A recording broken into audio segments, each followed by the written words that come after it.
In 1970, Disneyland gets invaded. I'm Jason Horton, and this is Strange Year. 1970 was the end of the Beatles and the beginning of Earth Day. However, a radical raid on Disneyland made 1970 a strange year. Yippies invade Disneyland, August 1970. Tensions were high at the dawn of a new decade, and the radical 60s did not slow down. The Kent State Massacre was only a few short months before. Enter the Yippies, not quite hippie, not quite yuppie, the radical group who made a splash at the 1968 Democratic Convention trying to get a literal pig on the voting ticket, were back with a sort of vengeance. The Youth International Party was founded by counterculture royalty Abby Hoffman and Jerry Rubin. There were no official leaders, just a want for social change, usually with public pranks and theatrics. The next performance was to take place on August 6, 1970, at the happiest place on Earth, to protest the Vietnam War and exactly 25 years after Hiroshima. What happens next after a word from today's sponsor?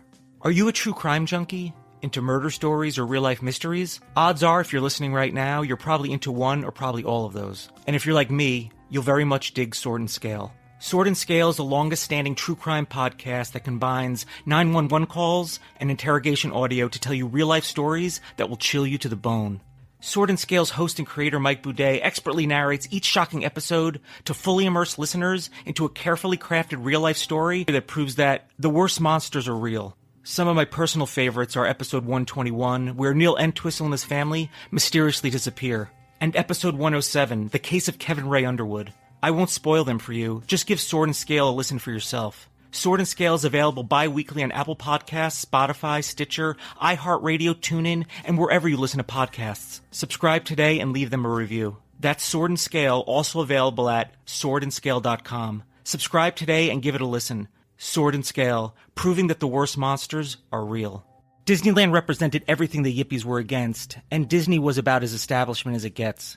According to Atlas Obscura, the events would include a Black Panther hot breakfast at 9 a.m. at Aunt Jemima's Pancake House, a women's liberation rally to liberate Minnie Mouse in front of Fantasyland at noon, a midday feast barbecue of Porky Pig, and a late afternoon infiltration of Tom Sawyer Island.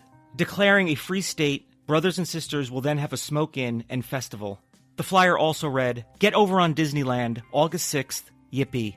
The police were ready, although it wasn't the revolution everyone expected. A few hundred disorganized Yippies made their way through the park with some anti-war chants. However, some tore parts off the fake city hall, and then things got heated. Fights broke out between the Yippies and tourists, and 100 riot police showed up. Disneyland officials closed the park early, sending all 30,000 visitors home.